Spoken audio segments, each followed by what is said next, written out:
accompanying our show. This is what were the 60s really like, freewheeling women style. Okay, so it's a different show. If you were here last week, you saw the heavies, all the gallows. But now we've got a different orientation here. This song, well, first of all, I want to welcome you. My name is Kay, spelled K. I'm your host. And I'm going to morph into another K. So any first timers, we have a sign-up sheet, and I'll pass it around. And get your name on it, contact, and how did you find out about the show. If you're here for the open, there's a sign-up in back.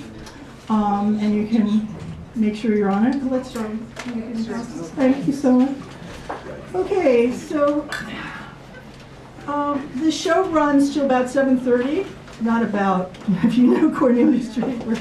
And I just want to thank the cafe for asking us back. We got offered 2 Monday nights in a row for this show, and I think it's really because it touched a vein in a lot of people who are old. We're the kids. So we have readers from both shows are present tonight, and I really am grateful for you to support your fellow peer, your peers, whatever the fucking word is. I resort to cursing when things go blah. So this show is a labor of love. I fronted, and we're going to pass a bag. Peter, do you have a bag to show people? At around mid-show, Peter will be passing a bag just for a suggested donation of $2. Yes, I know, it's only a $10 show. Everybody in the show, thank you, Peter. Take a picture of the bag. Everyone in this show no one gets paid, and people actually pay to take part in it, and it's really a labor of love on all our parts, and I'm so grateful to my readers who supported me despite my dysfunctional behavior. If I have to be the one to say it, and my arthritis, and I am here to stand up for something which is my life, and your life, and how much fun we had in the 60s. And music was a big part of that life. And I was a radio listener. Any radio listeners out there? Well, you're in the right place tonight. Am I right? Well, hey, okay. But does anybody remember before it became 1010 Wins? Does anybody remember? Whoa! Murray the K! Thank you! Well, he's coming back. What did you say? Alan Freed was before my time, thank God. I can say that somebody was. Yeah. So, what I'd like to do is just start out with a little confession. I want to start out with a little confession. It's an excerpt of a poem. Anyone listening out there in Radioland? My dad and I used to do a radio show, and he introduced me as the poetess. You can see where he was coming from, Northern Mailer generation. So anyway, I want to share with you a little bit of this poem, and then we'll find Murray K coming. Somehow he'll arrive. I don't know how that's going to happen. It's going to be a surprise. So here's the poem. Can somebody hear me, or should we adjust the mic? Peter, can you hear me? We're okay? My secret life with the radio. It was vaguely erotic, going to bed with the radio, curling up under the covers to the sounds of Motown, Bob Dylan, the British invasion, listening late at night to the transistor pressed against my ear. Baby, baby, I should have asked you to, where did our love go? Oh, please don't leave me. By myself. Once upon a time, you feel so fine. Goosebumps, I'm in the front. Time is on my side. Yes, it is. Yeah, I wish. The radio was my stuffed animal when I turned into a teenager.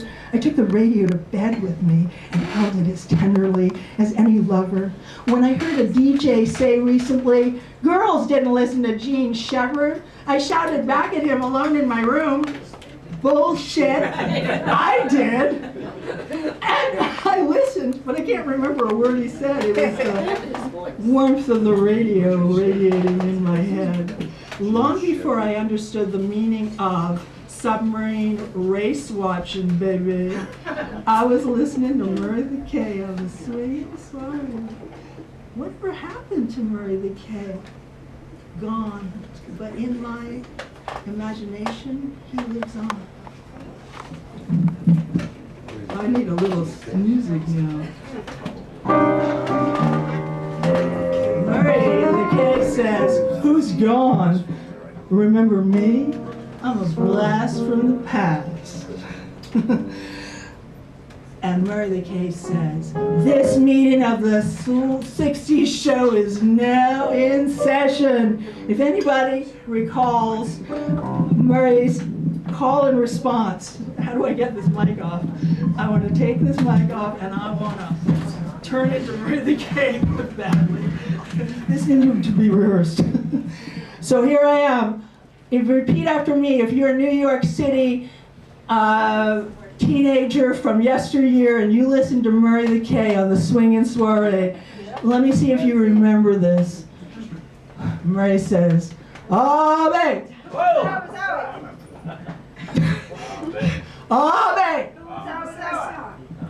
Abe! Yeah!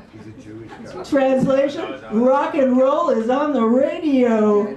It's what's happening, baby. And by the way, speaking of happening, I just happen to have a brand new girl group, the Poets, that I'd like to introduce you to tonight. And let me call up these girls. They are, by name, they are Marti Resnick. Come to the stage, Marty. Let's see what you got.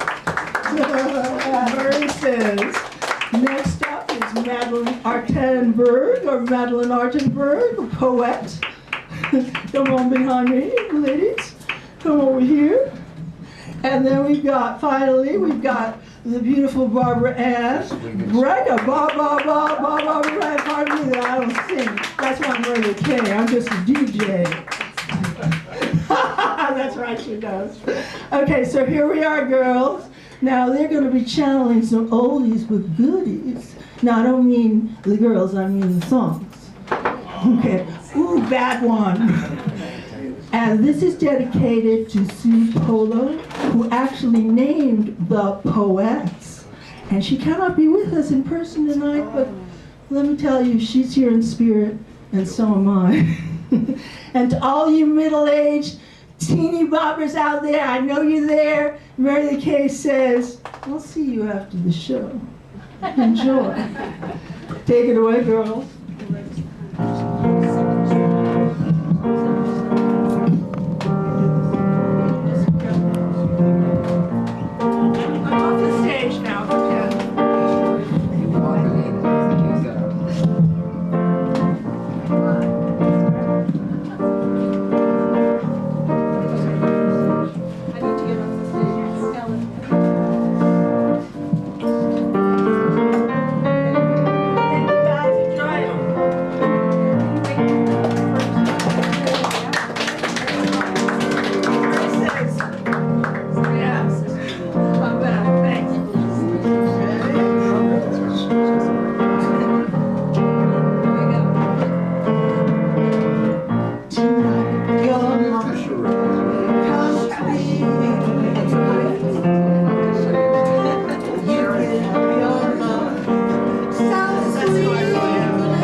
guy. Nothing you can do, 'cause I'm stuck like glue to my guy. My guy. I'm sticking to my guy like a stamp to a letter, like birds of a feather. We stick together, I'm telling you from the start, I can't be torn apart from my guy. Nothing you could do could make me untrue to my guy. My guy. Nothing you could buy could make me tell a lie to my guy. My guy. I give my guy my word of honor to be faithful. And I'm gonna, you best be believing I won't be deceiving my guy.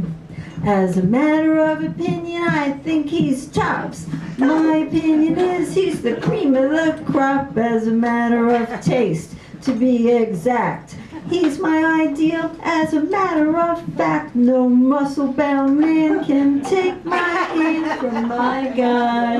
No handsome face could ever take the place of my guy. He may not be a movie star, but when it comes to being happy, we are. There's not a man today who can take me away from my guy. What you say? There's not a man today who could take me away from my guy. Well, tell me more. There's not a man today who could take me away from my guy.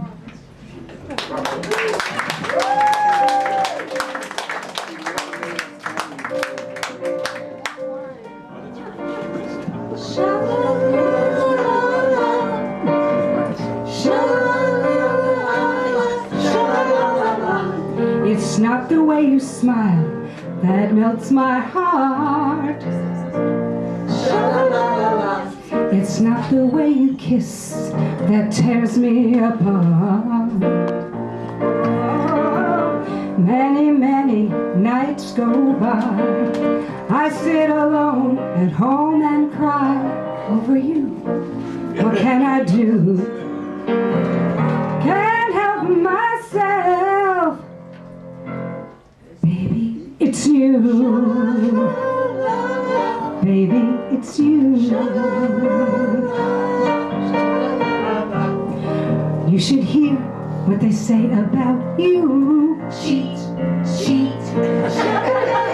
They say you've never ever been true. Cheat, cheat. Oh, it doesn't matter what they say, I'm gonna love you anyway. What can I do? 'Cause it's true. Don't want nobody, 'cause baby, it's you. Baby, it's you.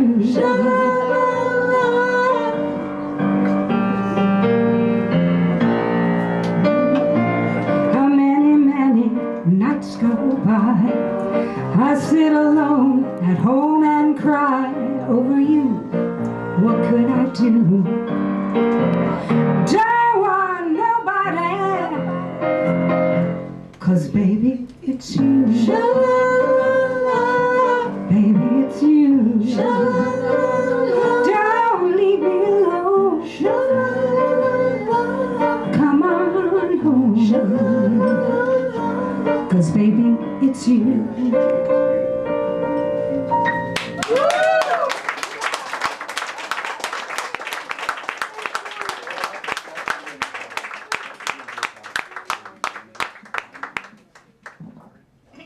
Wow, that was great. Keep applauding, keep applauding. Next we have Bonny Finberg. Looking out on the morning rain, I used to feel so uninspired. Is she here, Bonny Finberg?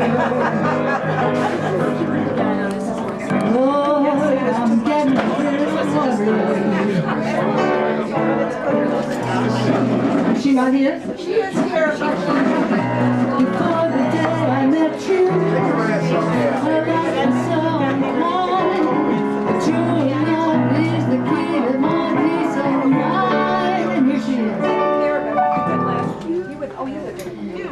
was very nice hearing all of those pre-feminist 70s masochistic songs. Himself. I only have 5 minutes to describe a decade, so I'll say this. Reconciled to the imperfect, the last choice, the broken, I learned to prefer the green and black candies, the broken chair in the street. I never asked for the cherry, the store-bought, the best one. I justified and elevated the brokenness to something deeply meaningful that wasn't always there. Once, I woke up as he knelt over me, emptying the contents of a 1-liter bottle of Pepsi, screaming as it rained down on my head. Then he collapsed in guilt, pressed into the corner like a bad dog crawling to the kitchen table to kneel at my feet. So many times I glimpsed this untapped power before I realized I'd been squandering it. At some point I tried punching back, hard. This turned out to be a bad idea, for obvious reasons. I went back to screaming and crying for years before I learned that I was entitled to what I needed, wanted, was born to deserve. The 3-room walk-up on East 24th Street was about 400 square feet. We slept in the living room on a cushion we picked up from a couch we found in the street. It was narrow, so I slept on the inside next to the wall so I wouldn't end up being pushed onto the floor. I usually ended up crushed into the wall. The apartment had no closets, so we hung our clothes in the bedroom on a rack against one wall. We also stored art supplies in there and any stuff that we didn't know what to do with. It was a repository for all the mess. We called it the back. We laughed a lot, walked a lot, talked endlessly. We loved music, art, and food, hated the Vietnam War, rich, straight people, stupid people, pretentious people. We were judgmental and angry about injustice and stupidity. We nourished each other's exasperation, lone wolves against a shitty world. Frank lived upstairs. He was older, 36. Supposedly he wanted to write. At its very least, he was living the life he wanted, or so it seemed at the time. He was a raging alcoholic who'd left his wife and daughter in a Westchester suburb. He told it that way. He said he'd called his wife from the oyster bar to say he wasn't coming home. I'm guessing she threw him out. Frank lived one flight up with Lynn, a ripe, blue-eyed, dirty blonde, horny 28-year-old with a low, raspy voice and a perpetual golden flush. One time, we went upstairs to visit. She answered the door wearing only a t-shirt, which didn't quite cover the 2 smiles below her bare ass cheeks. In the middle of the conversation, she jumped up onto the sink, reaching for something on the highest shelf. Perched on one leg, the other raised for balance, she presented us with the smooth, shaved area between her thighs. She got what she was looking for. We affected indifference, and jumping back down, she landed perfectly on her bare feet. I didn't know until a couple of years later that he'd been fooling around at art school. I hadn't been interested in being with anyone else for a long time, but after about 4 years I had an affair.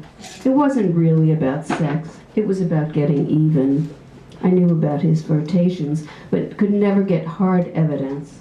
Besides, looking back, thinking about it now, he was young and wanted experience. So did I. But we were both too insecure to be in the world without an ally. Cowards. Anyway, besides my injured ego, there was my libido. I felt as entitled as him to claim my animal prerogatives, but I kept my revenge to myself. Until one night, after we'd smoked a joint, getting all honest and vulnerable, he told me that my suspicions about one of the other art students, a creepy little monkey thing, it was an insult that he cheated on me with that. He told me he went down on her 5 times and had multiple orgasms. I thought he went too far with that information, but took it in stride because he was being honest. Now it was my turn. He said he'd always thought I'd fucked the director of the theater company I'd been in for a year. I mistook this for my turn to balance the scales, to continue this honesty, this intimacy with my own adventure. I confessed, yes, I did. Within seconds, he was beating me up, putting his whole body behind his blows. I had visible bruises, so we avoided his parents for a couple of weeks. It wasn't the first time, or the last. He was always very sorry afterwards. So, at 22, I learned two crucial things. First, it's bullshit that stoned people aren't capable of violence. Second, revenge is not always sweet.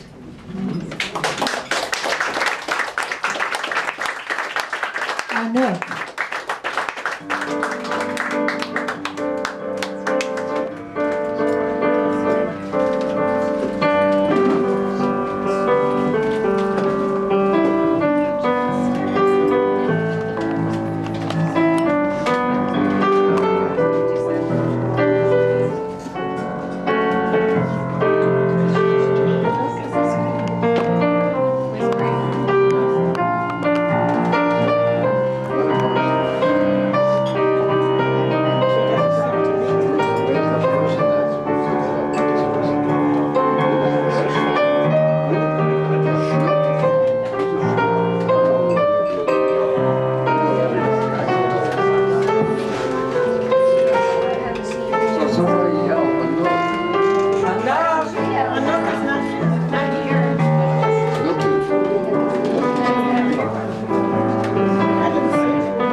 And now we do have Anoek.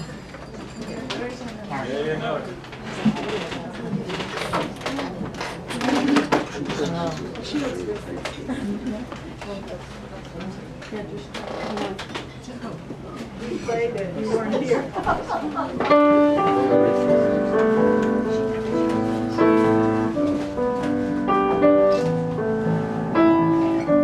It is 1960, and I am 12. West Side Story. I thought it was all made up. I loved everything about it, but we knew nothing about any conflict with white and color in Holland. The IRA begins fighting in England. It was very close by, and the horror stories came in every day. In 1961, I was raped at 13. I don't think anything could have meant more to me than the event that would change my life forever. 1962, Beatlemania begins. The Beatles so close to home. Everyone went to England to see them, feel them. 22 members of my family were killed in the camps, and when I learned Eichmann, the most brutal Nazi criminal of all, got executed, I was glad. JFK was my hero. I dreamt standing behind the ropes waiting to see him. He would say, "Hey, you, where are you from?" And I would say, "From Holland, I love you." "Come here, young lady," he said, and he would hug me and kiss me. In 1963, I was 15, and I went to a high school dance party. And we were dancing and singing with the Beatles songs, "Love, Love Me Do." Suddenly, someone stormed in the room and yelled, "Kennedy got killed!" This was impossible to grasp. What? Where? When? No. This could not be true. Well, it was true. And the party stopped dead in its track. And all I could think about was the words, "I have a dream." 1964, Johnson signed the Civil Rights Act, which I know to be meaningful, although in Holland, discrimination was not an issue back then. I began smoking shit, as we called it. It occupied much of our time in our minds. In 1965, at 17, I took my first trip to Israel. I saw explosions, shelter, guns, many young people in uniform, including girls. I had never seen anything like it. Bam! I lost my virginity in a chicken coop. Yes, really. She is leaving home.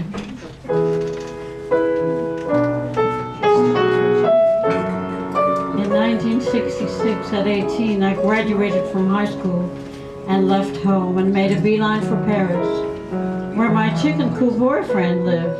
Ah, Paris. In the 2 years I learned to eat, to drink wine, speak French, admire architecture, and involve in politics. 1967, remarkably, Stalin's daughter asked for asylum in the US. Benjamin Spock, yeah, that one, and Allen Ginsberg, yeah, that one, got arrested for protesting against the Vietnam War. And the beat goes on, says Cher. 1968, Robert Kennedy and MLK got killed. 1969, the Beatles performed their last live gig, Get Back.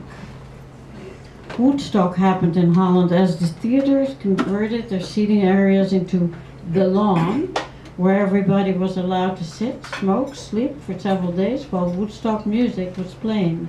An amazing event. Pang of longing envelops me about yesterday. So much happened in this decade, and while I was living it, I did not realize it, how life-changing it was at the time.